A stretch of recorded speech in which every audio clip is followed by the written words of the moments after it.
Salutare tuturor! Vreau să împărtășesc cu voi o mare bucurie. Am reușit să-mi cumpăr o mașină pe care mi-o doream de foarte mult timp, și anume o mașină combinată, adică și de surfilare și de acoperire. Este o firmă care mie mi-a atras atenția de mai bine de un an și ceva. Am văzut această mașină, mie mi-a plăcut foarte mult, însă am avut ceva rezerve înainte de a o cumpăra, pentru că nu știam foarte multe lucruri despre mașină, cum arată, cum este ea în realitate. Am citit tot ce se putea despre ea, am văzut toate filmulețele existente pe internet și nu sunt chiar foarte multe, majoritatea sunt de la această firmă, iar review-uri sunt foarte, foarte puține.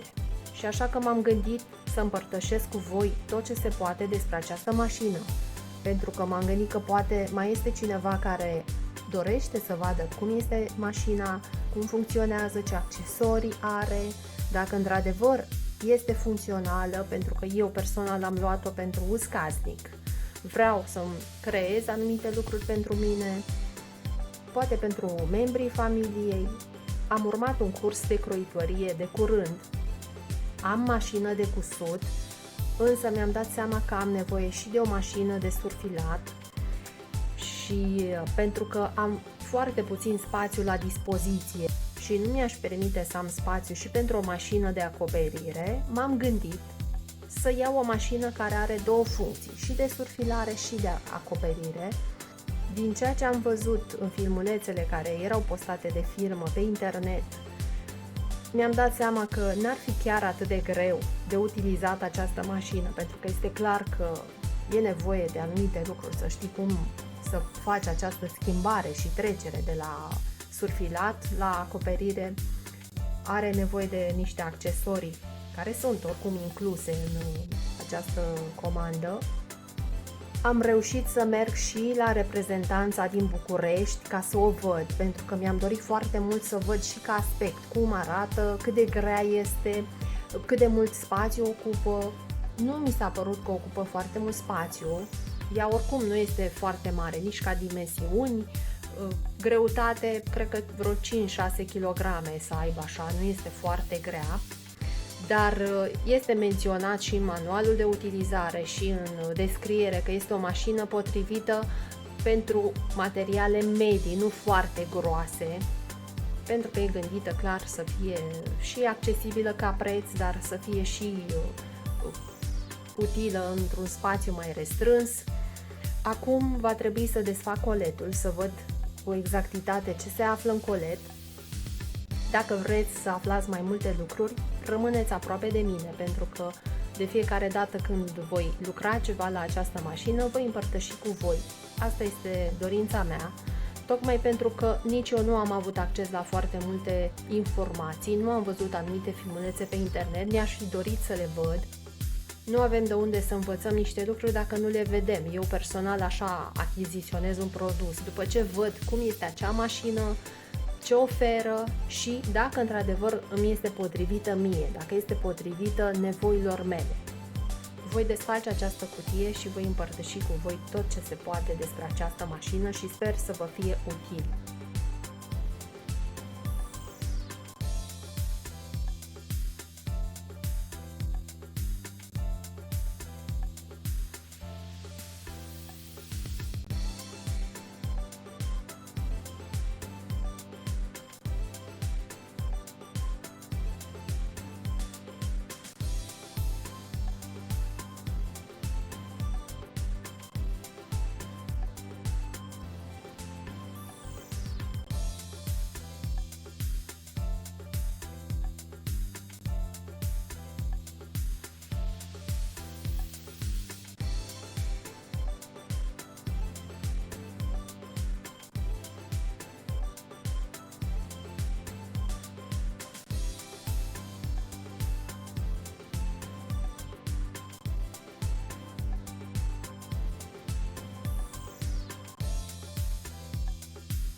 când am comandat mașina, mi-am comandat și ațe pe care nu le-am folosit și aș vrea să le testez. Vreau să știu pe viitor dacă sunt de calitate și pot să le mai achiziționez. Acesta este un con mai mare și, în mod normal, cam acesta ar trebui folosit, pentru că este clar că întotdeauna o mașină de surfilat și de acoperire va consuma mult mai multă ață decât o mașină de cusut. Dar acestea sunt ațe diferite. Aceasta este o ață care poate fi folosită și la surfilat și la cusut. Aceasta este o ață special creată pentru surfilare, însă este o ață diferită pe care vreau să o testez. Se folosește foarte des la materialele elastice și mai ales articole sportive, lenjerii, pentru că are un aspect foarte finuț. Chiar se numește Serafloc, adică este o ață mult mai finuță, are așa un pufuleț. Este destul de dificil să vă explic, dar cred că înțelegeți ce vreau să spun. Se observă așa ca textură. Nu este ca ața obișnuită.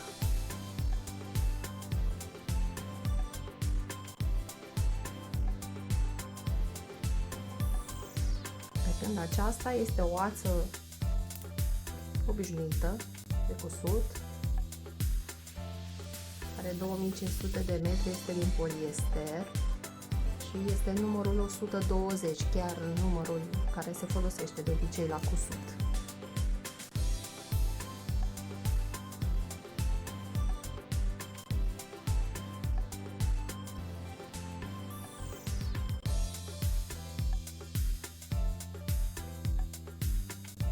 Se vede diferența. Când am comandat mașina, era o ofertă să primești și 4 conuri de ață de 5000 de metri.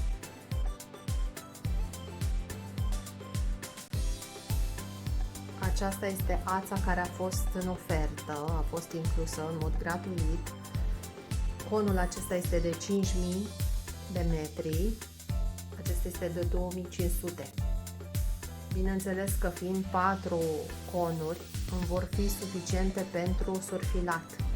Dacă vreau să folosesc cusăturile de acoperire, acolo am nevoie de 5 conuri.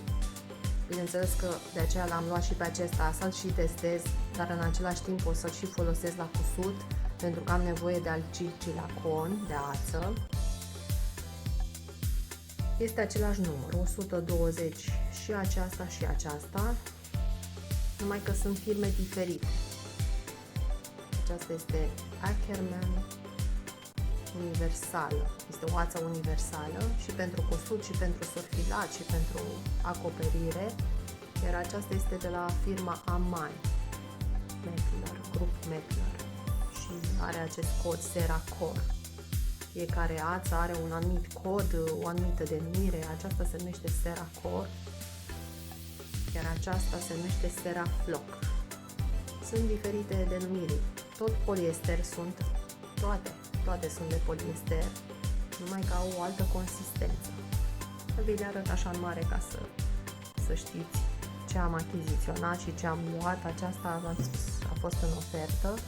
Văd că mi-au mai trimis și o broșură cu diferite tipuri de ață. Cu siguranță îmi va fi util să citesc la fiecare la ce poate fi util, pentru că, vedeți, fiecare ață are menționat pentru ce este folosită. De exemplu, această ață poate fi folosită la cusut în totalitate, la quilting aproximativ, că avem doar 2 liniuțe, poate fi folosită și la broderie, dar și pentru surfilare. Aici punctulețele acestea indică sugerat, se sugerează că pot fi folosite și aceste tipuri de ață. Unde apar aceste liniuțe înseamnă că nu e sugerată pentru așa ceva, pentru acel tip de operațiune. Aici, de exemplu, această ață nu e potrivită pentru quilting sau pentru surfilare, ci doar pentru cusut și puțin pentru broderie. Ca idee. Pot să le citesc și, bineînțeles, când voi da comandă, voi ști cu exactitate ce anume să-mi iau, pentru că nu voi lua toate ațele acestea. Mai sunt și alte tipuri de mărci care sunt ceva mai accesibile pentru buzunarul meu. Dar uneori putem să prindem niște oferte și așa, cunoscând mai bine tipul de ață și pentru ce este utilizată, voi ști ce anume să comand. Zic că este o broșură utilă. Mi-am comandat 3 seturi de ace de mărimi diferite. Acesta este de 70, de 80 și de 90. Tipul acesta de ace poate fi folosit atât pentru mașina de cusut cât și pentru mașina de surfilat. Dar într-adevăr sunt și niște ace special create pentru surfilat și pentru acoperire. Nu le-am luat pe acelea pentru că erau ceva mai scumpe. În afară de faptul că sunt mai scumpe, diferență foarte mare nu este, doar că menționează acolo că sunt create special pentru surfilat și acoperire și într-adevăr au un anumit cod. Diferă puțin codul față de acestea, dar în mare sunt firme diferite și în funcție de firmă putem da bani mai mulți. Deci voi avea nevoie și de aceste ace, de aceea mi le-am comandat. Am primit de la firmă o mostră cadou de ațe de la această firmă Mettler. Acestea sunt niște tipuri de ață diferite, puse special în comandă ca probabil eu să le testez. Sunt pentru cusut, bineînțeles că sunt și mai mici, tot numărul 120, dar au 130 de metri. Și aceasta la fel. Tot poliester, 100% poliester. Aceasta este numărul 100, iar aceasta 120. În mod normal, numărul ațelor, cu cât numărul este mai mic, cu atât ața ar trebui să fie mai groasă. Deci dacă aceasta are 120, ea este mai subțire. Iar aceasta, dacă are 100, numărul 100, ar trebui să fie puțin mai groasă.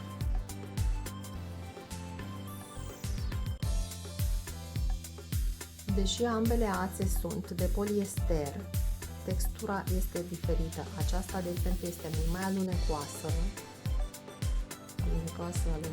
iar aceasta parcă are așa niște striații. Eu nu alunec foarte ușor cu degetul pe ea, față de aceasta, care e mult mai alunecoasă.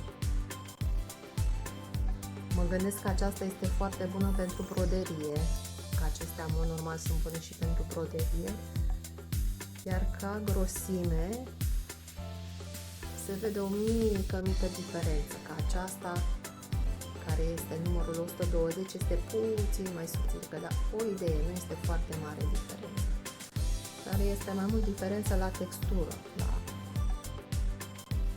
ața. Aceasta se vede că este mai răsucită, foarte răsucită de fapt. Aceasta nu este chiar atât de răsucită și este mult mai finuță.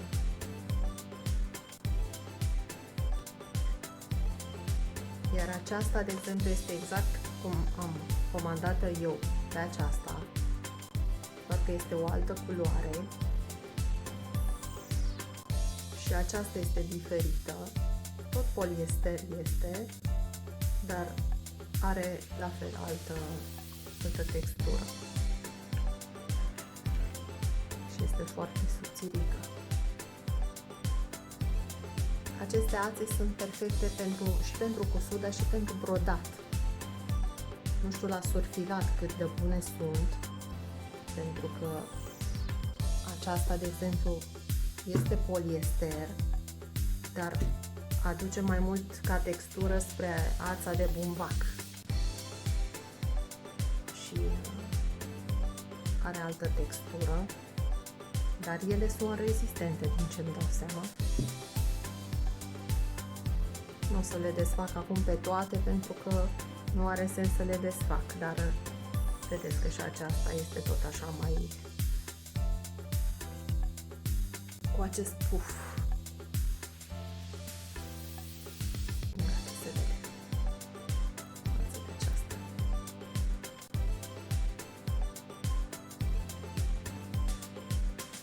Bun, acestea sunt accesoriile pe care le-am comandat și separat, le-am și primit, pe care le voi folosi la cusut. Acum să vă prezint și mașina de surfilat și de acoperire. Mașina a venit cu toate accesoriile de care eu am nevoie și, bineînțeles, toate accesoriile care erau menționate în descriere. Ce mă bucură foarte mult este că manualul este în română. Am văzut manualul pe site-ul de unde am dat comanda, însă mă gândeam că poate în comandă, în colet, va fi varianta în engleză.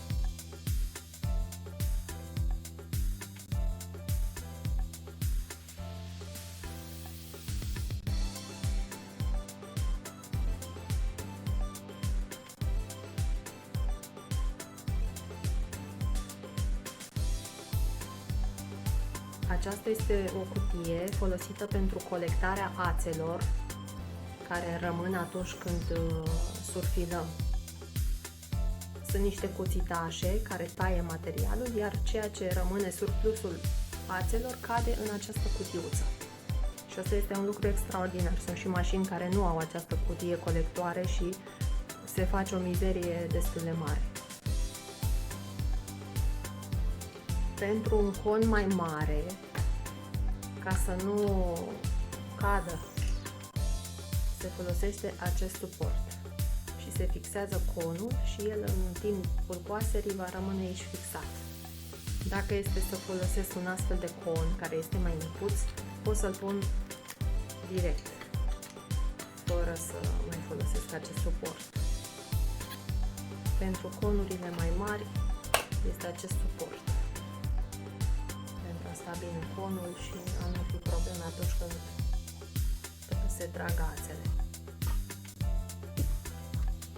Sunt 5 astfel de conuri pentru că este o mașină care folosește până la 5 ațe. Următorul accesoriu este această clapetă care ne ajută să schimbăm de la surfilare, să trecem la punctele de acoperire. Deci este clar că mașina este setată din fabrică pe surfilare și de obicei mai toată lumea folosește surfilarea, dar dacă vrem să folosim cusăturile de acoperire, trebuie să schimbăm cu această cutiuță, această clapetă. Și vedem aici că este marginea aceasta dreaptă. O să vedem la momentul potrivit și văd aici că sunt niște găuri, deci clar că avem niște șurubele ceva de prins aici. Aceasta este o cutie în care avem niște accesorii.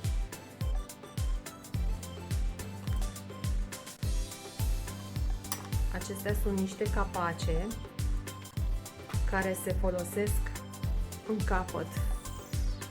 Atunci când avem o bobină mai mică, le punem aici pentru a nu scăpa, pentru a nu sări bobina. Bineînțeles că atunci când folosim ațe care sunt foarte alunecoase, cum sunt acestea de poliester, vedem că sunt acoperite cu această folie. Această folie are rol protector, nu doar împotriva prafului, ci și împotriva deșirării, pentru că această ață este foarte, foarte alunecoasă și există riscul ca aceasta să se deșire. Și pentru acest lucru, pentru a preveni acest lucru, avem aceste plăsuțe care vor fi puse deasupra. Le putem pune deasupra acestei bobine.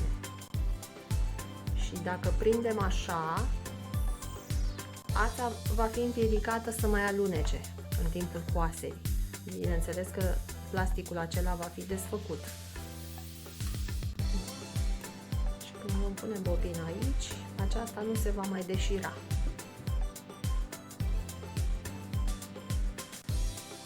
Iar aceste plăsuțe trebuie să fie 5. 1, 2, 3, 4 și 5. Da? Și de asemenea avem 5 căpăcele. 2, 4 și încă una aici unde am pus-o 5. Mai avem de asemenea o șurubelniță, mai micuță așa,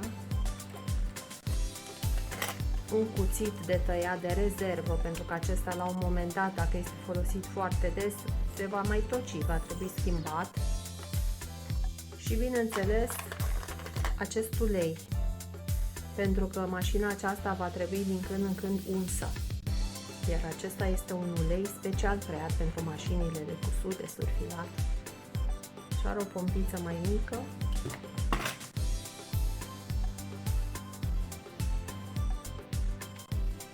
Și aici în vârf va figura puțin ulei. Pe anumite zone, pe anumite componente, cele care sunt în mișcare de obicei, dar aici voi citi în manualul de instrucțiuni exact cum să fac. Aceasta cred că este husa.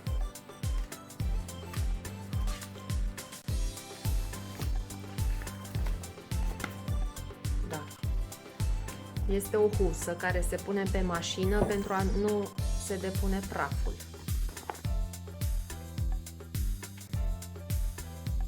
Este o husă transparentă și este bine că ajută să fie mașina protejată de praf atunci când nu este folosită. Aceasta este pedala de control.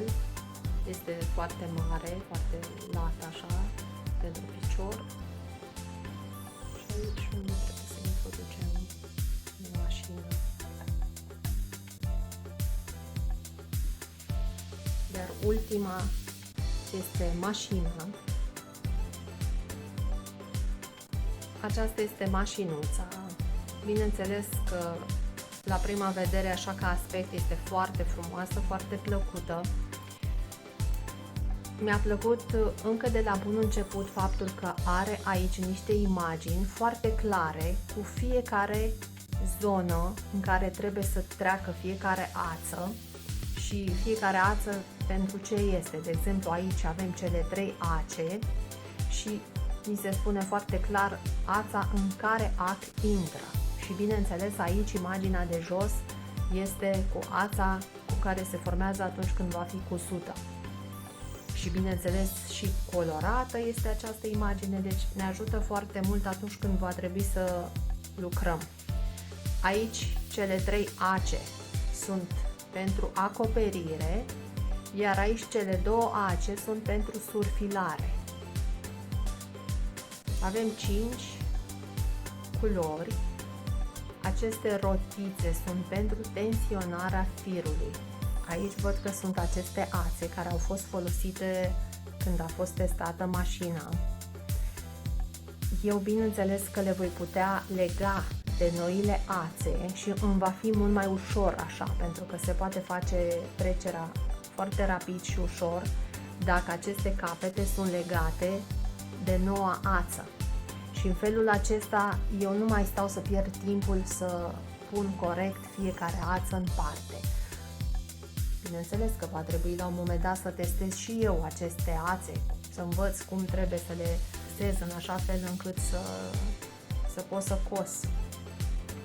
Și aici pe margine are niște rotițe. Aici această rotiță este pentru presiunea asupra materialului. Iar aici rotița aceasta este pentru materialele supraelastice cu elastan și se poate regla în funcție de nivelul de elasticitate al materialului. Mai este aici o rotiță care are legătură cu acest cuțit. Cuțitul care va tăia materialul poate să fie reglat la o anumită distanță și în felul acesta, cu acest șurubel, putem să desfacem, să strângem sau să depărtăm cuțitul și mai mult și mai aproape și mai departe.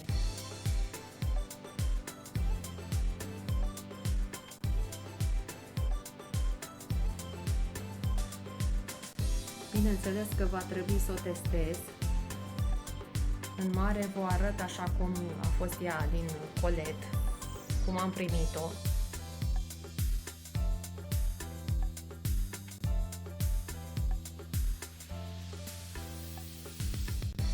Sunt și componente din metal, sunt și componente din plastic, bineînțeles.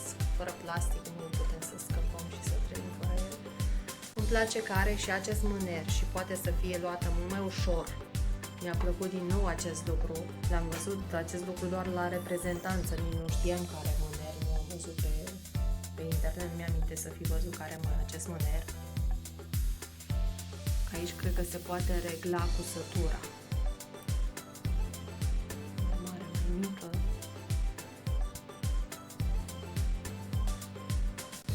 Ia să vedem ce are în interior. Se împinge acest căpăcel și acum se trage.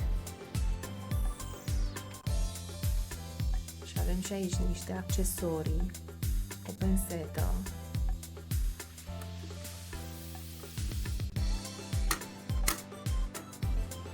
Este destul de mare și are vârful puțin rotunjit, așa, ca să putem să apucăm. Și asta ne ajută foarte mult atunci când va trebui să trecem aceste ațe prin aceste locuri. Bineînțeles că eu la început o să fac și niște poze cu ațele care sunt deja puse pe aici, ca nu cumva să greșești ceva. Chiar mi s-a spus la reprezentanță că foarte multe din probleme apar atunci când ața nu este pusă corespunzător. Și automat ne dăm seama și de acest lucru. Ce mai avem aici?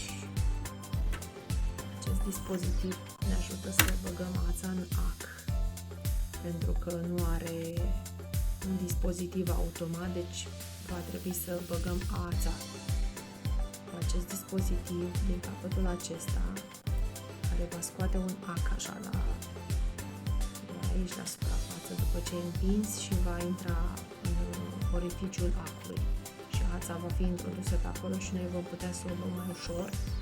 Iar cu acest capăt, când vrem să luăm un ac sau să-l fixăm, îl băgăm aici în această gaură și nu va cădea acul. Nu riscăm să ne cadă în mașină. Așa, ce mai avem? Ace, care văd că sunt speciale pentru surfilat și v-am spus că are acest cod LX705. Presupun că este numărul 80, da. Că acesta este cel mai întâlnit număr. Avem și periuța pentru curățare. Din nou această șurubelniță. Are puțin capătul diferit. Iar acest capăt, dacă reușesc să scot de aici,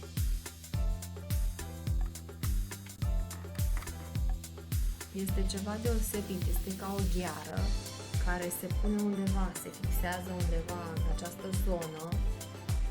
Acest dispozitiv ajută aici să coasem cu o singură ață, nu știu, pentru surge, cred că este acesta. Se pune aici și apoi se scoate și se fixează aici. Eu îl las aici ca să nu-l pierd. Și în mare cam acestea sunt accesoriile. Bineînțeles că sunt și foarte multe accesorii care se pot achiziționa separat. Însă, deocamdată, la început nu cred că este necesar. Tot ce avem nevoie este de acest picioruș, care este folosit și la surfilat și la acoperire. Aici văd că s-au făcut câteva teste cu această mașină. Și la cusătura de acoperire.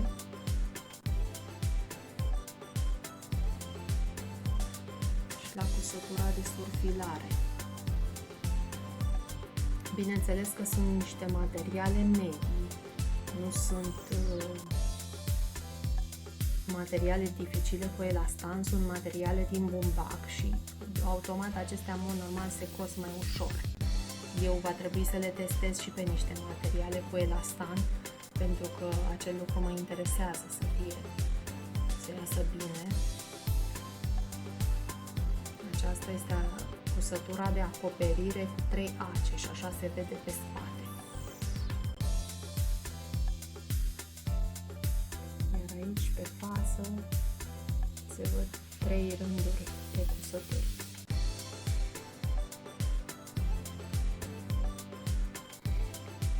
Va trebui să fac niște reglaje, bineînțeles, cu siguranță nu va fi foarte ușor. Însă acum la început eu nu voi face altceva decât să leg aceste ațe direct de ața pe care eu am primit-o în kit. Nu mă complic să stau eu să leg, dar când va trebui să schimb ațele, automat o să și filmez să vă și arăt. Din nou are aici această manetă care va trebui întinsă aici în partea aceasta când vreau să trec la acoperire. Și în felul acesta nu se va mai mișca acest braț, dar momentan îl las așa pentru că este setat pentru surfilare. Aici este cuțitul și el, dacă vreau să-l dezactivez, se trage acest șurubel, se trage în partea dreaptă și apoi cuțitașul se învârte. Trag de el și cuțitașul după aceea se învârte și pot să-l dezactivez, dar momentan pentru surfilare cam asta nu trebuie. Bun, cam asta este mașina. În mare nu știu ce aș putea să vă arăt. Concret, când va trebui să o folosesc și să folosesc anumite opțiuni, atunci da, va trebui să vă arăt mai multe lucruri și să vă spun despre acestea. Sunt discurile unde trece ața.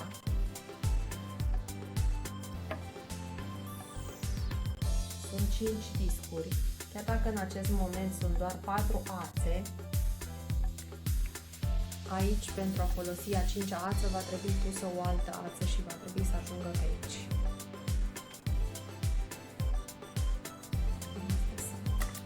Iar de aici, din acest loc, se schimbă această manetă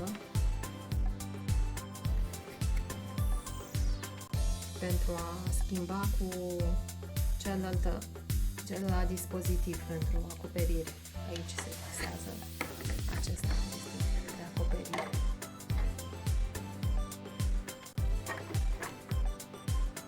Momentan sunt încântată de mașină. O să o și testez să văd exact cum este, dar până atunci va trebui să citesc manualul de instrucțiuni. Fără acesta nu se poate. Întotdeauna, înainte de a ne apuca de lucru, citim manualul să vedem concret ce ni se cere, ce ni se spune. Eu l-am citit înainte de a achiziționa mașina. Dar una este să citești așa pe gol, alta este să și ai mașina în față. Uitați aici, acesta este convertorul maiezei superioare. Este acel dispozitiv pe care vi l-am arătat. Cum se atașează, ne spune aici, și apoi cum se înlătură.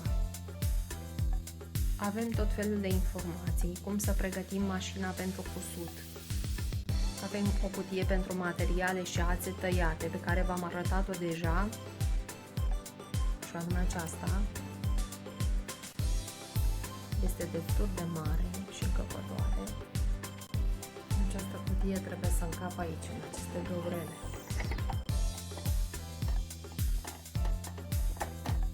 Gata. Și când vreau să scot, ridic și scot cutia foarte ușor. Modul de decuplare a cuțitului superior. Vi l-am arătat, ați văzut care este cuțitul, se poate decupla, să nu mai coasem cu el. Și avem aici suprablocare standard și tip rulat. Tipul rulat trebuie să fie cel mai mic tip de cusătură, numit și surjet, din câte știu eu, din ce am învățat. Cum înlăturăm acele, cum le introducem. Și avem aici mai multe cusături. Cusătură cu suprablocare și cusătură lanț, diagramă de înfilare, cusături de acoperire. Această metodă este atunci când schimbăm firele. Așa cum sunt ațele acum așezate, eu va trebui să le schimb prin legare. Voi lega ața nouă de una din aceste ațe și când voi trage ațele, voi schimba cu cea nouă. Butonul rotativ pentru lungimea cusăturii. Acesta este pe partea dreaptă. Lățimea cusăturii la fel.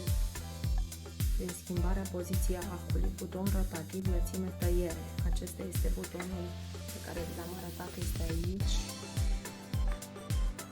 Pentru lățime, tăiere. Avem regulator, zice presiune, ficioruș, presor. Da, este acesta pe care vi l-am arătat, că se poate regla presiunea asupra materialului.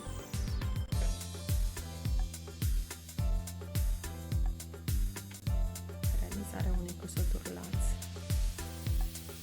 Suprablocare înfășurată cu două fire, suprablocare cu două fire, blocare plată cu două fire, suprablocare cu trei fire. Acestea sunt tipurile de cusături, bineînțeles. Sunt foarte multe. Cum pregătim mașina, cusăturile de acoperire, tivrul la cu trei fire, tivrul la cu două fire, tiv-or cu suprablocare, pliuri înguste. Aici, tehnicile de coastere, da, se pot folosi și combinații între cusăturile pe care deja le avem.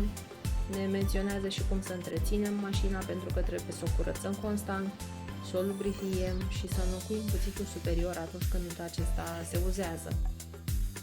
Și bineînțeles că există și niște accesorii opționale, dar momentan nu am nevoie de ele, măcar să învăț să le folosesc pe acestea care le am aici.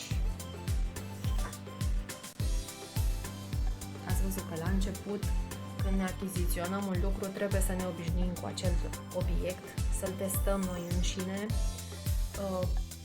Pentru a testa toate cusăturile o să-mi ia foarte mult timp, deci automat voi testa câteva cusături de bază, nu voi putea să le testez chiar pe toate, însă pe parcurs, când mă voi lămuri cu tot ce trebuie despre această mașină, voi putea să vă spun mult mai multe lucruri și să vă spun opinia mea, să vă spun ce am observat când am folosit-o. Spațiul de lucru este foarte mare, este un lucru minunat.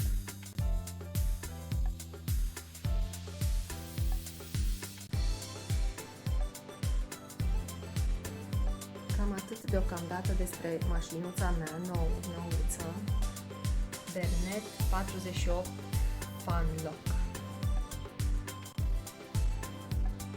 Dacă aveți ceva nelămuriri sau întrebări, doriți să aflați ceva, vă rog să-mi spuneți în comentarii.